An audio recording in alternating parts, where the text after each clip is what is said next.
ad-dinu an-nasihah, bahwa agama itu adalah sebuah ketulusan, bahwa agama itu adalah sebuah kemurnian. Dimulai dari kemurnian dalam hati, dimulai dari kebersihan dalam setiap amal perbuatannya.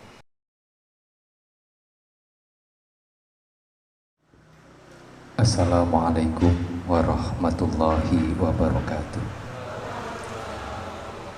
Bismillahirrahmanirrahim. Allahu la ilaha illa huwal hayyul qayyum, la ta'khudhuhu sinatun wa la nawm, lahu ma fis samawati wa ma fil ardh, man dzal ladzi yashfa'u indahu illa bi idznihi, ya'lamu ma baina aydihim wa ma khalfahum wa la yuhituna bi syai'in min ilmihi illa bima syaa', wasi'a kursiyyuhus samawati wal ardh wa la ya'uduhu hifdzuhuma wa huwal 'aliyyul 'azim. Wallahu khairun hafidha wa huwa arhamur rahimin. Allahumma anta salam wa minka salam wa ilaika ya'udu salam, fahayyina rabbana bisalam wa adkhilnal jannata darussalam, amin ya rabbal alamin. Ustadz Bunda yang dirahmati oleh Allah, pada pertemuan siang hari ini kita akan membahas hadis yang ke-7, Al-Hadisus Sabi, halaman 32. Qala al-mu'allifu rahimahullah ta'ala wa nafa'ana bihi wa bi ulumihi wa amadana bi asrarihi wa a'ada alaina bi barakatihi fid dharaini, amin ya rabbal alamin. Bismillahirrahmanirrahim. Al-hadisus sabi'u utawi iki iku hadis kang kaping 7. An Abi Ruqayyah, den ceritakake saking bapake Ruqayyah, Tamim ibni Aus, yaiku Tamim bin Aus ad-Dari kang bangsa ad-Dari.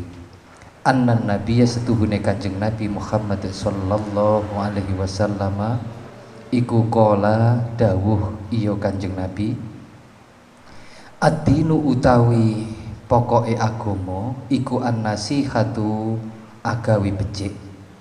Kulna padha matur kita, liman dumateng sinten? Qala dawuh iya Kanjeng Nabi, lillahi marang Allah, wali kitabihi lan marang kitabe Allah, wali rasulihi lan marang utusane Allah, wali a'immatil muslimina lan marang piro-piro imame wong Islam, wa ammatihim lan umume wong Islam. Rawahu Muslim, hadis dipun riwayataken dening Imam Muslim.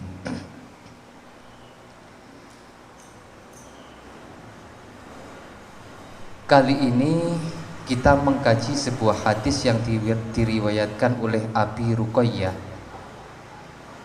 Abi Ruqayyah bukan nama asli, nama aslinya Tamim. Tamim ini adalah anak dari seorang yang bernama Aus.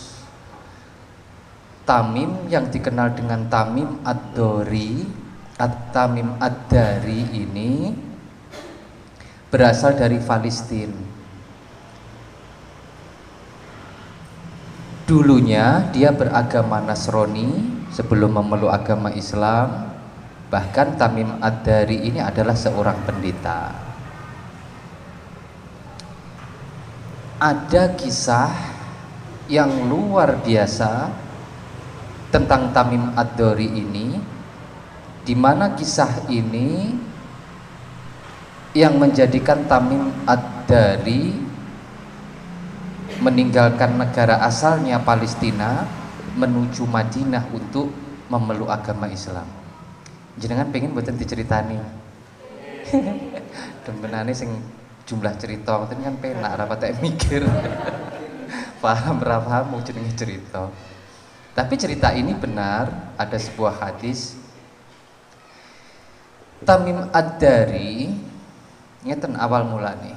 Pada suatu hari Rasulullah mengumpulkan semua sahabat-sahabatnya. Sahabat-sahabatnya diperintah, sampean kumpul nih konco-konco, ngumpul. Ketika semua sahabat itu sudah berkumpul dalam jumlah banyak, kemudian Rasulullah mulai matur, "Hey my friends." Cara bahasa Inggris. Aku kira patek iso bahasa Inggris. Tapi bayangin pomo Kanjeng Nabi damel bahasa Inggris ngoten mesti puasa kayak penak dirungokne. Konco-konco ngoten. Nggih Kanjeng Nabi wonten napa? Ini aku duwe cerita. Cerita ini tidak menakutkan juga tidak mengerikan. Tapi cerita ini sangat dahsyat. Di situ ada Tamim Ad-Dari.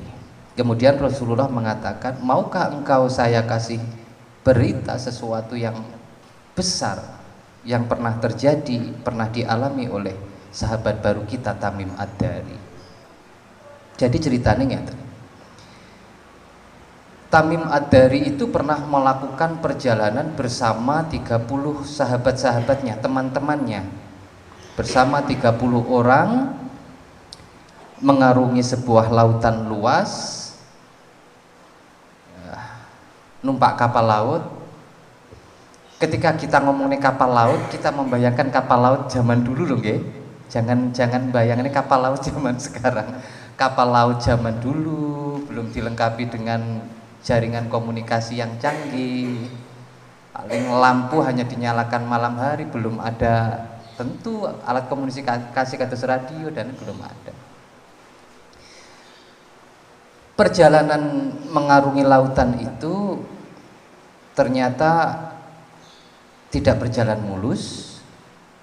Selama 1 bulan perahu yang dinaiki Tamim Ad-Dari beserta teman-temannya itu terombang-ambing di lautan.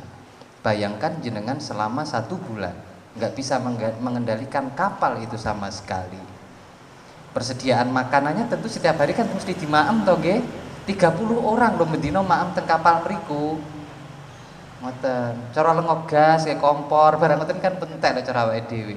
Terus teng mriku sian sing dimaem napa mbayangne 30 hari ya wong 30 bendino mangan terus dereng ada tanda-tanda nampak sebuah pulau atau tempat untuk berlabuh. Waktu itu maksudnya kula nggih mboten roh jane ya katanya ngoten kata Rasulullah. Waktu itu menjelang senja, akhirnya perahu yang dinaiki Tamim Ad-Dari beserta teman-temannya ini mendarat di sebuah pulau yang terpencil. Pun surup, perahunya pun saged minggir, alangkah senangnya sahabat-sahabat Tamim Ad-Dari yang 30 orang ini. Ya kita ternyata akhirnya kita menemukan sebuah pulau aman. Segeralah mereka berlompatan dari perahu itu untuk turun ke darat, sembari mereka nggih riang gembira ngoten dilalah kersane ngalah.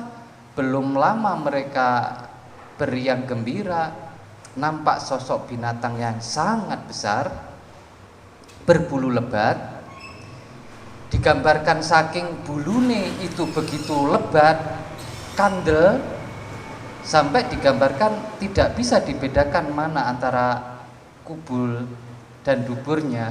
Gak ketok wong saking bentuke ulune gedhi, ulune kandel, ya wis mek bek ulu tok ngoten.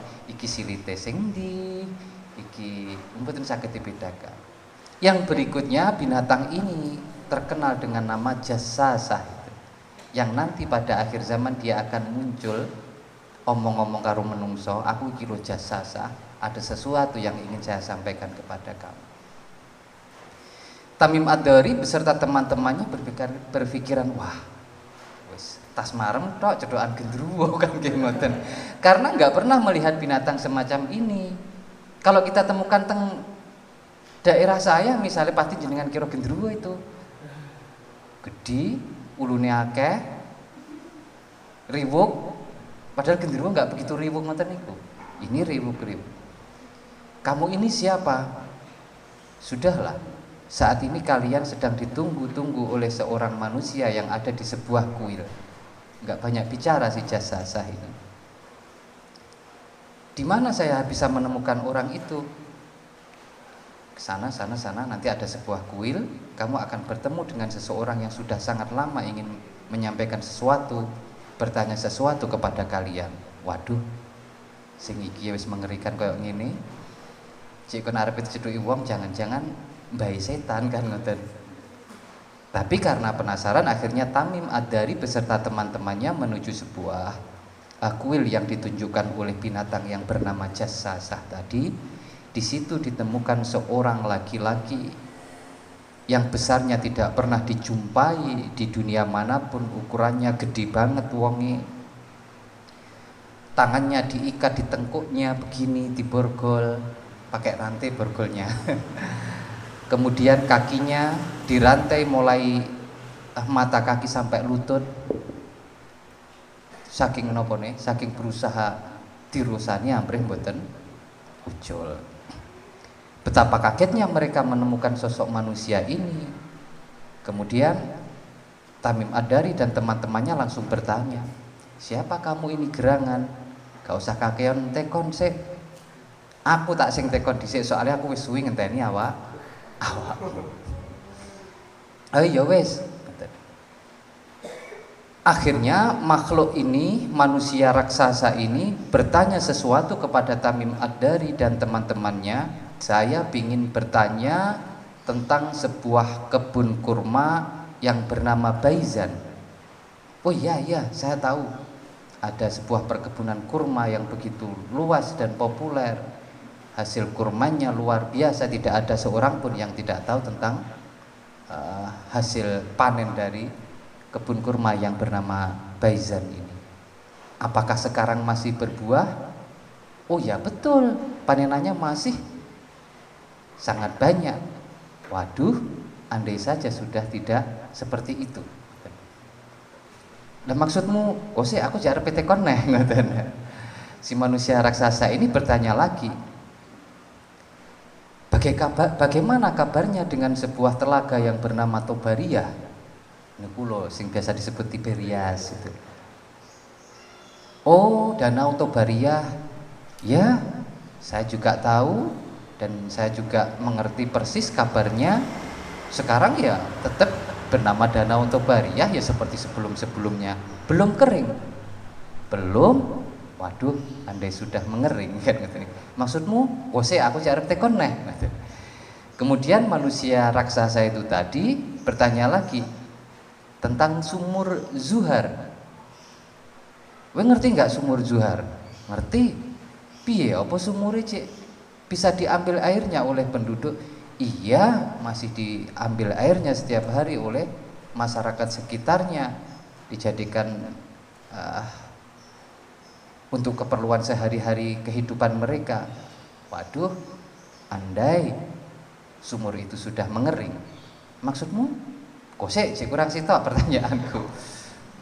Apakah kamu kenal dengan seorang nabi yang berasal dari Arab? Nabi, ngoten Tamim Ad-Dari. Nabi yang dari Arab yang diusir oleh masyarakatnya dan akhirnya berpindah ke Madinah.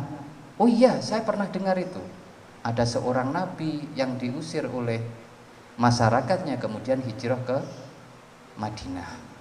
Apakah saat ini nabi itu masih dimusuhi oleh orang-orang Arab? Benar. Apakah sekarang nabi itu begitu sayangnya dengan pengikutnya? Iya, sekarang pengikutnya bertambah banyak karena nabi itu sangat sayang kepada umatnya. Wah, ini marem rodaan. Setelah itu Tamim Ad-Dari bertanya, kenapa? Ya masalahnya coroan ngoten gitu. Yang ditanyakan itu kados kebun kurma Baizan itu, Danau Tiberias itu, kemudian sumur Zuhar itu, kedatangan Rasulullah itu adalah tanda-tanda menjelang waktu si manusia raksasa ini akan terbebas dari rantainya, dari belenggu itu.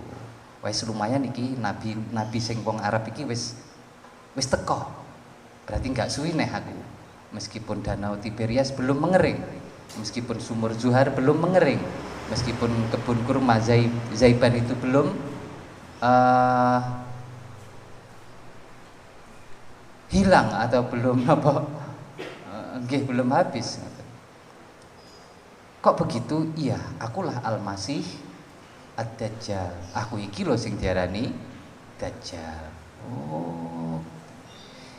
Yang ingin saya sampaikan bahwa peristiwa Tamim Ad-Dari ini begitu luar biasa, karena selain Tamim Ad-Dari ini sampai saat ini belum ada sing nate ketemu Dajjal.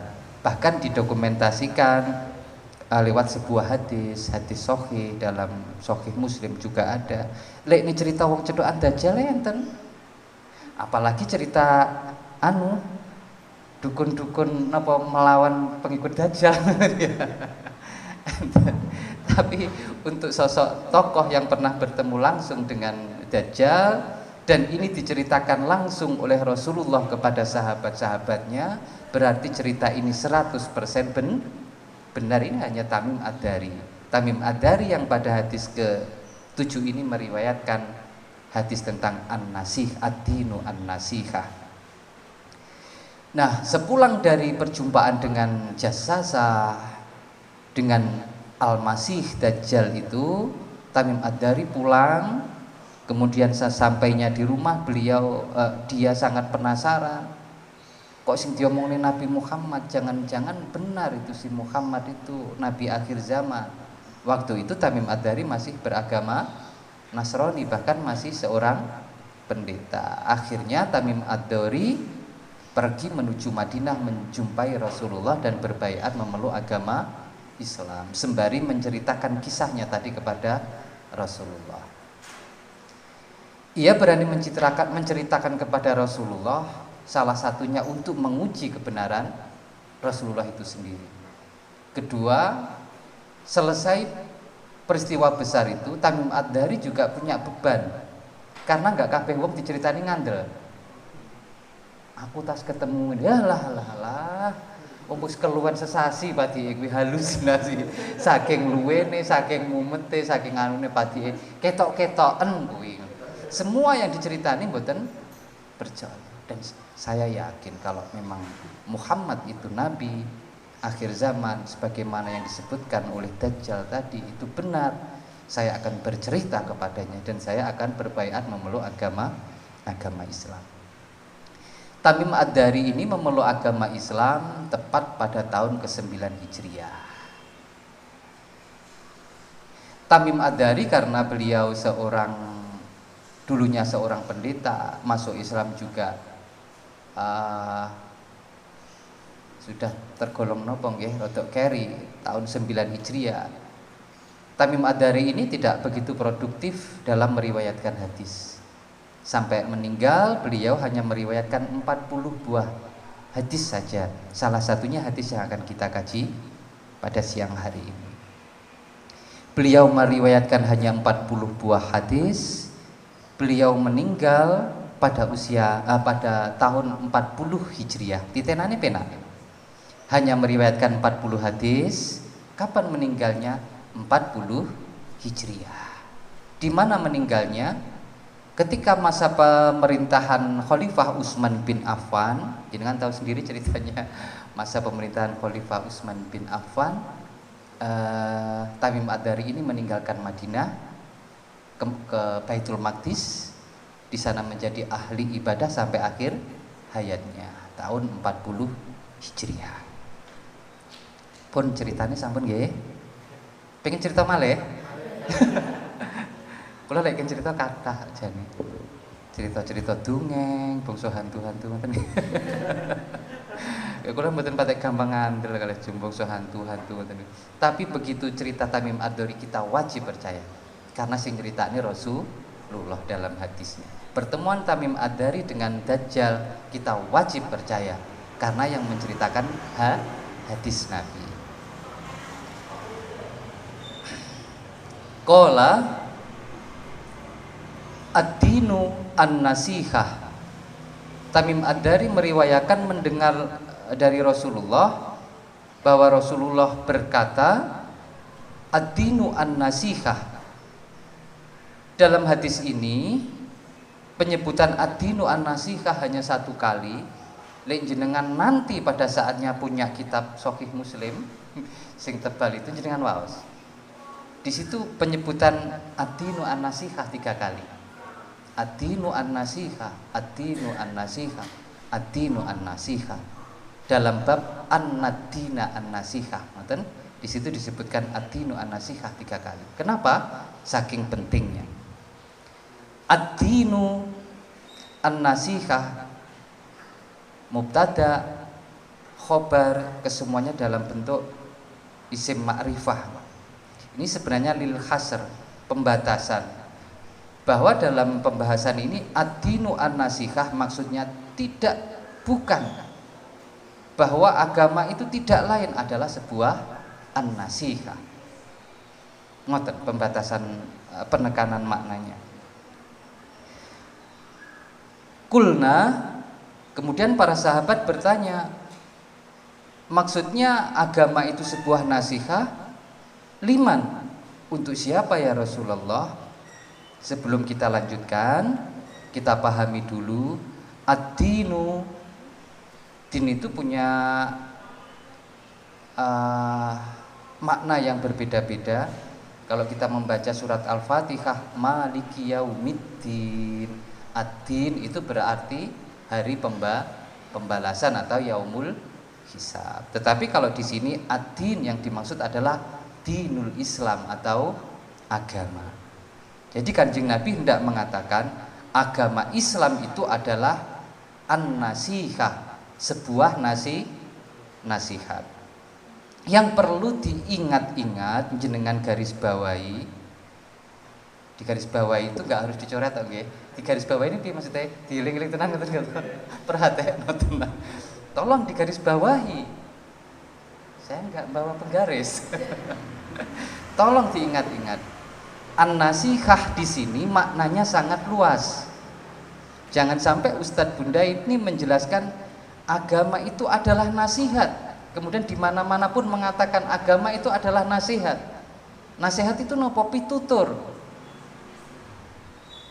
Kalau gitu pemahamannya, kemudian liman, untuk siapa nasihat itu? Qala, Rasulullah berkata lillahi wali kitabihi wali rasuli. Jadi nggak karu-karuan. Agama ini nasihat. Nasihat itu siapa? Untuk Allah dan Rasulnya. Lah kok Gusti Allah dikasih nasihat? Maka perlu hati-hati. Kita sudah memahami ad-din yang dimaksud adalah agama. Kemudian an-nasihah itu apa sih? An-nasihah itu ikhlasus sai atau al-khulus, sebuah ketulusan. Untuk memaknai nasihah di sini tidak akan mampu diwakili oleh satu istilah yang lain atau satu kata yang lain untuk supaya cukup menjelaskan maksud nasihah ini. An-nasihah mempunyai makna yang jami, lengkap, harus dijelaskan dengan rangkaian kata-kata yang lain ben paham. Yang intinya yang dimaksud an-nasihah di sini adalah sebuah ketulusan satu, atau sebuah napa nggih lekne mendedikasikan itu napa pas digunakan untuk sebuah totalitas kita dalam sebuah tujuan atau sebuah pengabdian. Tapi mboten napa-napa, milih al-khulus atau al-ikhlas, tulus. Nah, mungkin dalam setiap menjelaskan berikut-berikutnya tidak cukup juga dengan sedikit bahasa. Misalnya ngeten. Ad-dinu an-nasihah, agama itu adalah sebuah ketulusan. Ketulusan hati, kemurnian dalam perbuatan, kesempurnaan dalam tekadnya, kesungguhan dalam perjuangannya. Niku makna al-ikhlas. Liman lillah, pertama untuk Allah. Ketika agama disebut sebuah ketulusan untuk Allah, maka penjelasannya tulus dalam pengabdian kepada Allah. Dua, sungguh-sungguh dalam mengiktikadkan ketauhidan Allah. Ketiga, sungguh-sungguh dalam mematuhi semua perintah Allah. Keempat, sungguh-sungguh dalam meninggalkan semua larangan Allah. Yang disebut an-nasihah untuk Allah itu apa? Kok agama itu an-nasihah? An-nasihah di sini adalah sebuah ketulusan, sebuah keseriusan kepada Allah. Wali kitabihi, dan sebuah ketulusan, kemurnian, kesungguhan untuk meyakini kitab-kitab Allah. Kitab Allah mulai dari zaman Nabi Musa, ada kitab Taurat, ada kitab Zabur, ada kitab Injil, sampai sekarang kitab Al-Quran. Semua itu adalah kitab-kitab Allah yang harus kita yakini. An-nasihah terhadap kitab Allah yang sekarang ada di hadapan kita dalam keseharian kita, Al-Quran. Bentuk an-nasihah kepada Al-Quran itu seperti apa? Kesungguhan dalam mempelajari Al-Quran, kesungguhan dalam mengamalkan Al-Quran, kesungguhan dalam menjaga kehormatan Al-Quran, kesungguhan dalam menghindarkan Al-Quran dari sesuatu yang menghinakannya. Termasuk misalnya ada kasus-kasus menghina Al-Quran, termasuk ada kasus-kasus penistaan Al-Quran. Kalau kita memang tulus an-nasihah untuk kitab Allah, ya awake dhewe jangan menyepelekan itu. Jangan sampai minimal dalam hati kita niku bah kono dudu urusanku. Berarti tidak ada an-nasihah dalam hati kita, tidak ada ketulusan untuk turut serta menjaga kehormatan Al-Quran. Kenapa ketika Al-Quran dihinakan awake dhewe mboten duwe rasa kecewa, mboten duwe rasa bersedih dan lain sebagainya. Termasuk an-nasihah untuk kitab Allah, Al-Quran ini, kesungguhan dalam mempelajarinya, totalitas dalam upaya untuk mengamalkannya. Sudahkah itu kita lakukan? Ya kita ukur. Sejauh ini kula panjenengan sedaya dalam upaya untuk mempelajari Al-Quran itu sudah sepiro, sudah totalitas apa, sudah total apa belum, sudah maksimal apa belum. Dalam mengamalkannya sudah benar-benar khulus, murni apa belum. Dalam upaya untuk menjaga keagungannya, untuk menghindarkannya dari kehinaan-kehinaan, apakah sudah sungguh-sungguh apa belum? Maka di situ bisa dijadikan ukuran bahwa oh kalau begitu kita ini belum bisa menjalankan agama Islam ini sebagai sebuah an-nasihah, khususnya an-nasihah li kitabihi, an-nasihah untuk kitab Allah. Wali rasulihi, yang ketiga, agama ini adalah an-nasihah untuk Rasul Allah. Rasulullah itu jumlahnya banyak, yang wajib kita imani ada 25 nabi dan rasul. Kalau jumlahnya nabi ini pun para ulama berbeda pendapat, jumlahnya ribuan. Barangkali di tanah Jawa dulu juga pernah ada nabi, kan jumlah nabi banyak. Bener po enggak? Ya enggak tahu. Mboten sing nyatet. Jangan-jangan dulu teng Cangkring pernah didatangi nabi yang berdakwah. Ya kita enggak tahu karena jumlah nabi banyak. Ya mungkin saja loh Pak. Iya mungkin.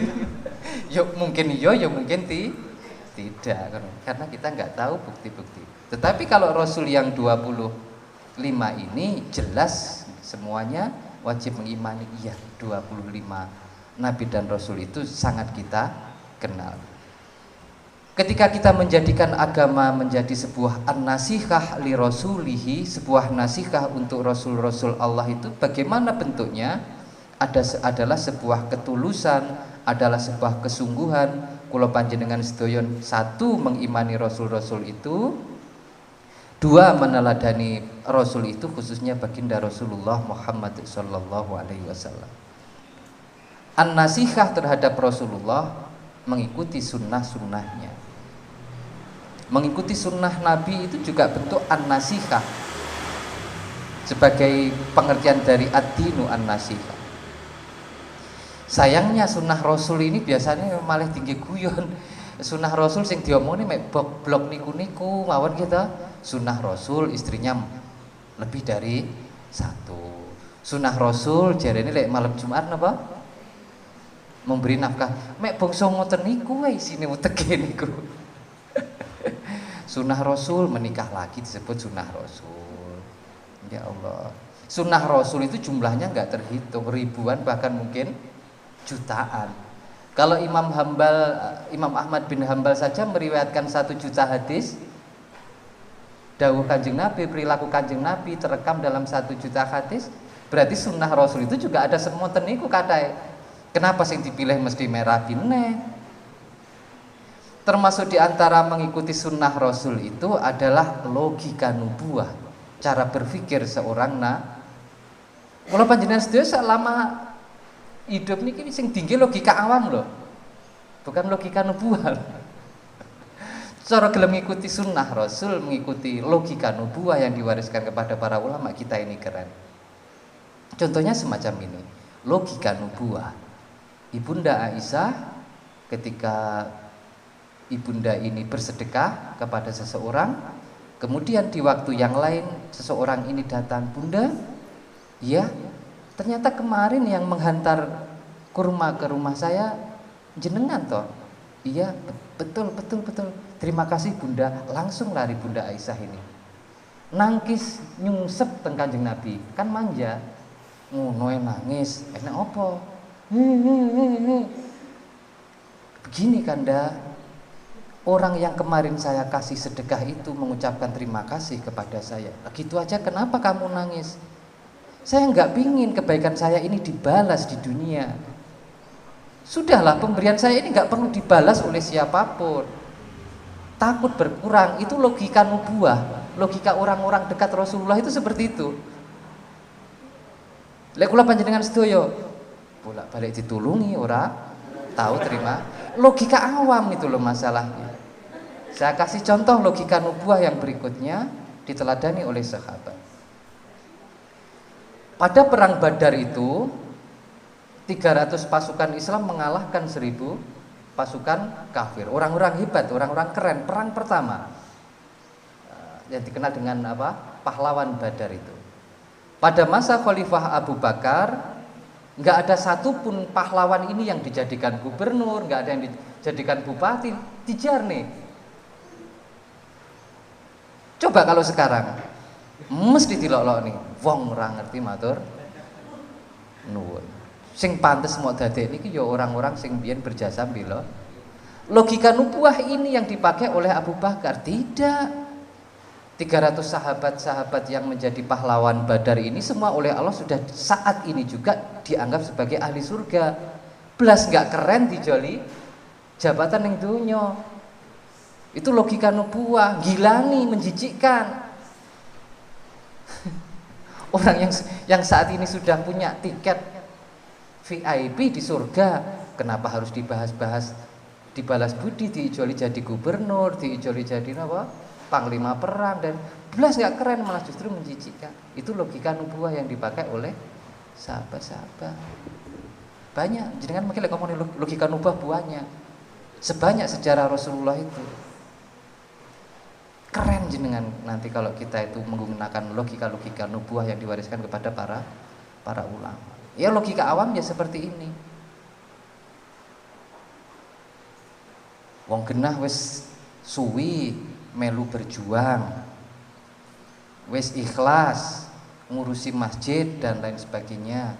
Waktu pembangunan juga terbanyak napa dalam menyumbang. Mestine cara ukuran ia yang paling hebat mendapatkan pahala di sisi Rasulullah. Kemudian pembahasan orang awam sedang duduk bersama-sama, nggak penak oke sing nyumbang paling oke, sing sregep dhewe ngurusi masjid, mosok ora didadekne minimal sekretaris.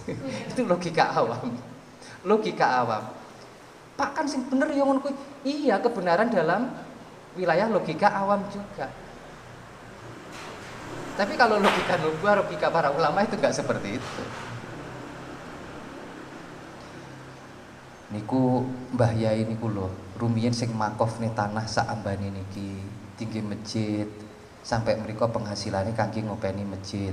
Mosok saat niki Mbah Yai ora didadekne imam sholat misalnya. Mbah Yai ini mboten gumun. Logika nubuah yang diwariskan kepada para ulama.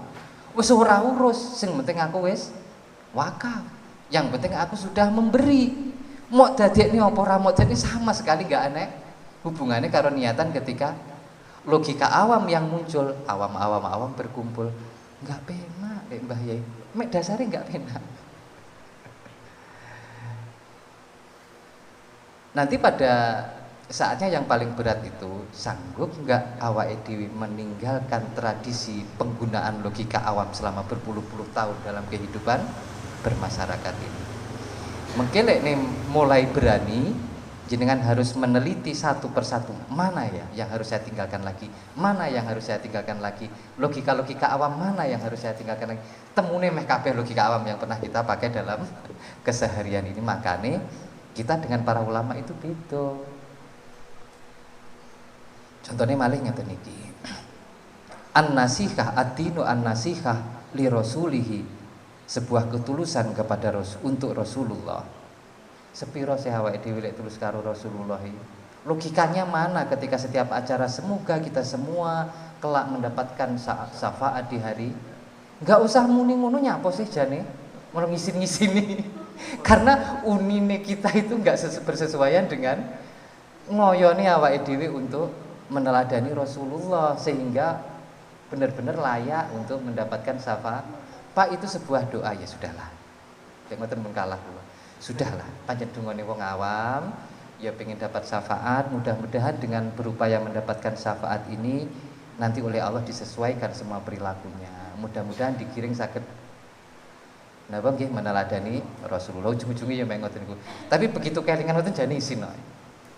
Muni edok kan ngoten to nggih. Setiap kali semoga kita semua mendapatkan syafaat Rasulullah sallallahu alaihi wasallam. Amin. Tapi ora nyapa-nyapa. Rasulullah gampang ganti kalih wong. Kita enggak. Rasulullah enggak pernah pikirannya lepas dari umate. Gledak nyapa mawon panggah kemutan umat. Lah kita ya enggak. Makane lek pas kemutan ngoten niku kudu kereng karo awake dhewe. Mbuh rasa kakean ngomong. Usahae sing tenanan. Ngertenono bahwa ad-dinu itu an-nasihah. Agama itu adalah sebuah ketulusan. Ketulusan kepada Rasulullah. Pembuktian lah. Ojo mek omong tok. Kan ngoten. Lek kangge awake dhewe kula mboten ngomongin jenengan lho nggih. Lek jenengan krungu ya bene. Krana pas jenengan teng ajeng wali a'immatil muslimin ad-dinu an-nasihah, agama sebuah ketulusan li a'immatil muslimin, untuk para pemimpin-pemimpin umat Islam. Apakah yang disebut a'immatil muslimin, pemimpin-pemimpin umat Islam itu hanya khalifah saja sehingga kita wajib membentuk sebuah negara khilafah? Mboten. A'immatil mukminin kados imam salat niku nggih a'immatil muslimin. Takmir masjid niku nggih a'immatil muslimin. Kula panjenengan sedaya gadah Pak RT. Pak RT ini ya Islam, lingkungannya mayoritas ya Islam, ya a'immatil muslimin. Kula panjenengan sedaya gadah presiden, presiden ya muslim, sing dipimpin ya mayoritas Islam, nggih kenging disebut a'immatil muslimin. Ketulusannya seperti apa? Mematuhinya, turut menjaganya dan lain sebagainya. Maka teng mriki orang yang benar-benar paham itu, paham kepada agama itu, mereka juga tetap akan selalu berperilaku baik kepada pemimpinnya, apalagi kalau pemimpinnya muslim. Bahkan dalam sebuah hadis pun, bagaimana ya Rasulullah andai seorang pemimpin itu seorang budak? Iya tetap kudu mau ajeni, ya tetap kudu mau anu. Prinsip dalam taat kepada pemimpin itu seperti yang diajarkan pada saat sholat. Apapun yang dilakukan imam itu ikutono. Meskipun imam ini ku tuwek, meskipun imame niku pundi napa dos pundi mawon rupane, barangkali kebetulan kita nunut sholat jamaah di sebuah masjid ning sebuah kampung, terus dalam hati kecil kita cik pinter aku ketok bacaane enggak enak blas, tetapi kita sebagai makmum ya wajib nderek semua gerakan-gerakan imam itu. Imame rukuk ya rukuk, sudah tanpa banyak tanya kenapa kamu rukuk, ya enggak usah. Kecuali kalau imam itu melakukan sesuatu yang membatalkan sholatnya dan lain sebagainya. Begitu juga dalam hal kepemimpinan, ketua yayasan, ketua kepala madrasah, ketua RT pun, karena kita sebagai rakyatnya ngoten penemu, ya wajib untuk mematuhi semua aturan-aturannya. Wa ammatihim, dan orang-orang awamnya dan masyarakat muslim pada umumnya, bentuk an-nasihah, ketulusan kepada masyarakat muslim pada umumnya niku dos pundi kathah sangat malahan ngeten niki. Bagaimana hubungan kita bermuamalah, kebiasaan kita hidup bersama masyarakat ini harus bisa kita jalankan dengan benar-benar tulus. Agama sudah mengajarkan bagaimana kita sebagai seorang beriman wajib menghormati tamu, wajib menghargai tetangga dan lain sebagainya. Ketika semua tuntunan itu kita jalankan, itu sebagai bentuk dukungan agar kita benar-benar bisa menerapkan ad-dinu an-nasihah, bahwa agama itu adalah sebuah ketulusan, bahwa agama itu adalah sebuah kemurnian. Dimulai dari kemurnian dalam hati, dimulai dari kebersihan dalam setiap amal perbuatan. Penake ngomong ben napa nggih ringkes, ketulusan itu adalah tanpa embel-embel pamrih yang mengotori tujuan beragama itu sendiri. Ad-dinu an-nasihah, agama adalah sebuah ketulusan, sebuah kesungguhan. Barangkali ada pertanyaan? Jam 13 dia. Monggo Bunda.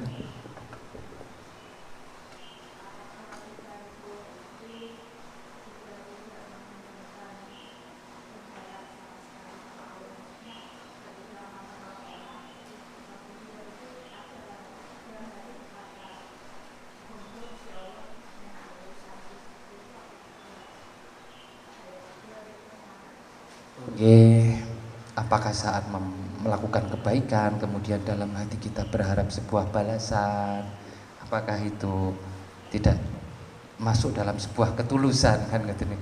Mboten. Kula supe dulu pernah membahas masalah ikhlas ada 4 tingkatan niku teng mriki napa di tempat lain nggih? Iya. Selama harapan kita ini mengarahnya kepada Allah, itu semua masih termasuk dalam al-khulus, sebuah ketulusan atau keikhlasan. Cuma nanti tingkatannya beda-beda. Misal kita bersedekah, ya Allah, dengan sedekah ini saya berharap rezeki saya Engkau tambahkan ya Allah, keberkahannya. Oh cuma berkah tok ya Allah, tapi jumlahnya yo sing. Soalnya kalau pun biasa ngitung butuh. Selama berharap kepada Allah itu enggak mengganggu keikhlasan. Cuma ikhlas level 4. Misalnya berikutnya, ya Allah, saya bersedekah tidak mengharapkan balasanmu berupa harta, tapi saya berharap dengan rajin bersedekah ini Engkau kuatkan, Engkau tambahi kekuatan iman saya ya Allah, Engkau tambahi kekuatan ketaatan kami ya Allah, agar selalu bisa dekat dengan Engkau. Kualitasnya lebih tinggi seorang ini. Sing diharapnya bukan harta lagi, tapi sebuah kualitas keimanan yang dia minta. Ini tingkat keikhlasannya lebih tinggi lagi. Ya Allah, saya bersedekah, akan terus saya tambah ya Allah sedekah saya. Saya sadar bahwa rezeki ini juga dari Engkau. Jadi ya enggak masalah toh, wong yo ndak sampean. Jane ngoten lho logika nubuah iku. Logika nubuah itu kan janjane ngoten niku. Rezeki kan darimu ya Allah. Ngoten. Ketika saya berikan untuk sedekah ini juga perintahmu ya Allah. Saya memberikan sesuatu yang bukan milik saya, sebenarnya kudu ini kan gak iman-iman tuh nggih. Itu logika nubuah. Wah ya gak iman-iman. Ketika iman-iman itu kita sudah merampas yang bukan milik kita dalam pengakuan kita. Jajane ngoten niku. Betul balik ngomongin ikhlas itu tadi. Saya tidak mengharap balasan berupa dunia, berupa harta ya Allah. Saya juga sudah puas selama ini karena cinta kasih-Mu. Engkau masih menjaga imanku, menjaga ketaatanku. Maka yang aku inginkan adalah balasan-Mu nanti di akhirat ya Allah, berupa surga-Mu ya Allah. Ikhlas yang lebih tinggi lagi. Yang satunya, saya beribadah, saya bersedekah ya Allah. Semua yang saya sedekahkan juga dari-Mu ya Allah. Saya bersedekah juga karena tuntunan Nabi-Mu, yang berarti juga tuntunan dari-Mu ya Allah. Saya tidak meminta balasan dunia, saya tidak meminta balasan lainnya, saya juga tidak meminta surga-Mu ya Allah. Tetapi yang saya minta adalah keridhaan, entah berwujudnya nopo terserah jenengan. Ridho-Mu itu juga saya tidak mampu mengukurnya. Kalau kita meminta surga, kita mengukur dengan bayangan kita loh. Surga itu ketika kita minta surga, kita mengukur dengan bayangan kita kan. Semongko yang besar-besar, minuman yang jumlahnya banyak, manis semua, ngoten niku mengukur mesti ada bayangan, setidak-tidaknya ada bayangan kan yang kita minta. Tapi kalau kita, saya hanya memohon ridho-Mu ya Allah, tidak ada satupun yang sanggup mengukur betapa besarnya ridho dari Allah itu tingkatan ikhlas. Jadi kalau masih ada harapan-harapan, tapi kalau harapannya itu masih terarah kepada Allah, masih termasuk ikhlas. Ngaten nggih, Bunda? Barangkali ada yang lain? Ji monggo Ustaz. Nggih.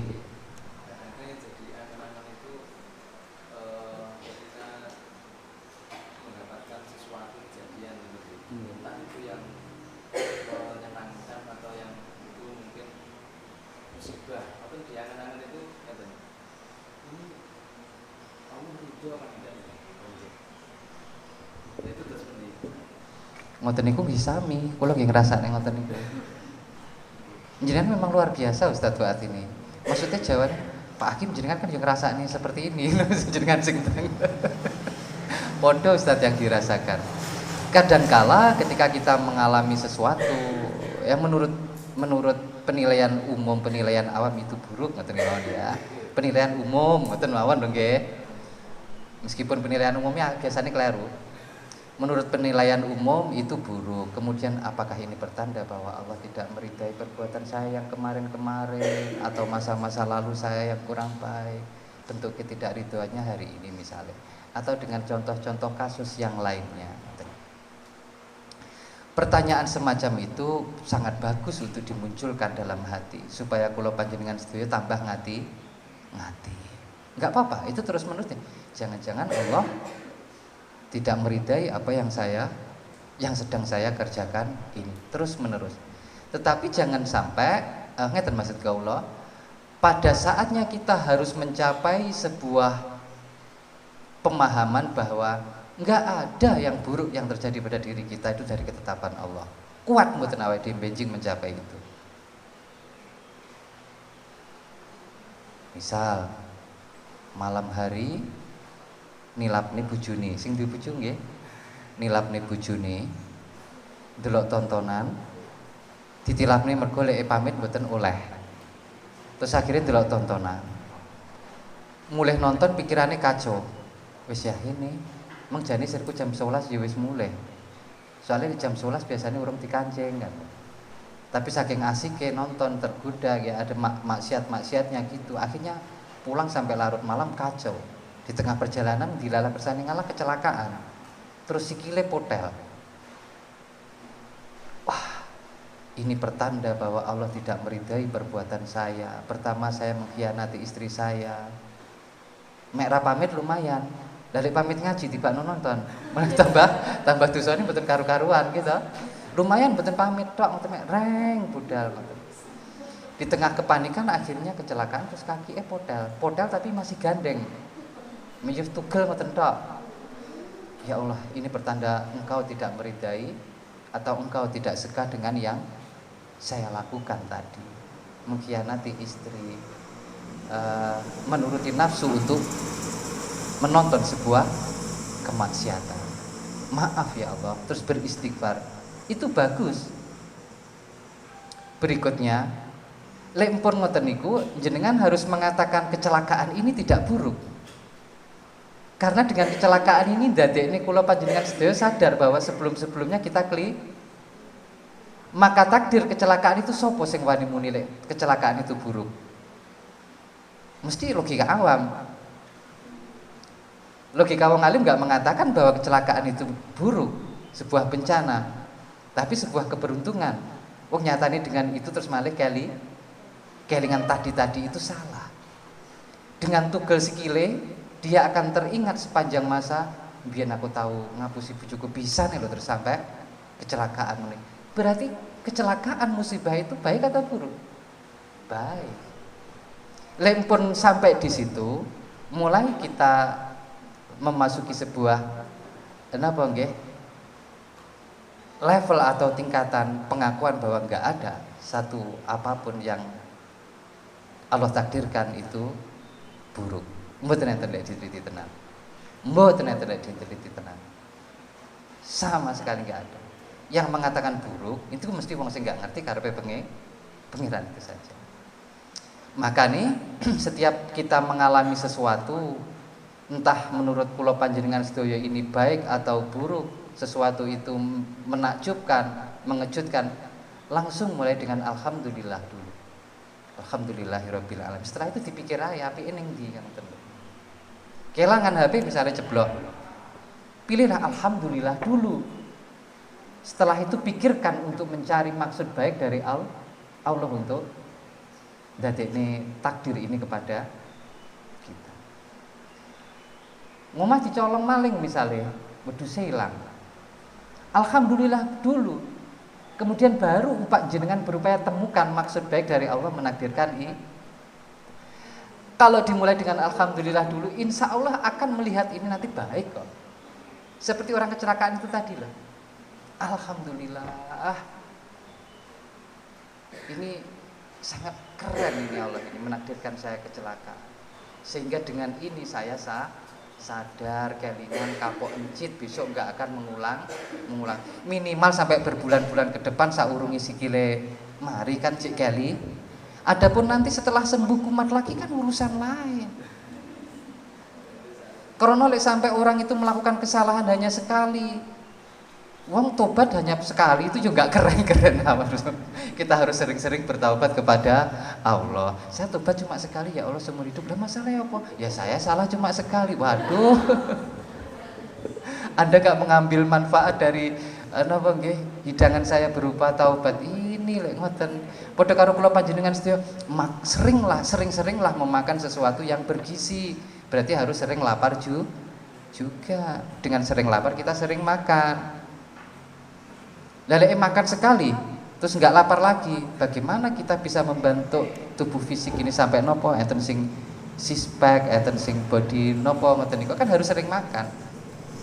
Taubat pun harus sering tobat, kesalahan kecil makane arep piye-piye orang itu berusaha untuk tidak mengulangi kesalahan sama sekali niku mboten iso. Dilalah kersane ngalah dalam setiap hari meskipun ngati-ngati wong niku mesti ngalami kleru mbuh disengaja atau saat duduk ngeten iki kemawon, selama duduk 1 jam ini mawon, lek dihitung tenan sudah sekian kali kita melakukan kesalahan. Ketika disebut nama Rasulullah Muhammad sallallahu alaihi wasallam, teng hati kecilnya tidak ada takzim Allahumma sholli alaihi. Itu sebenarnya sudah kesalahan. Niku lek wong alim pun astagfirullah.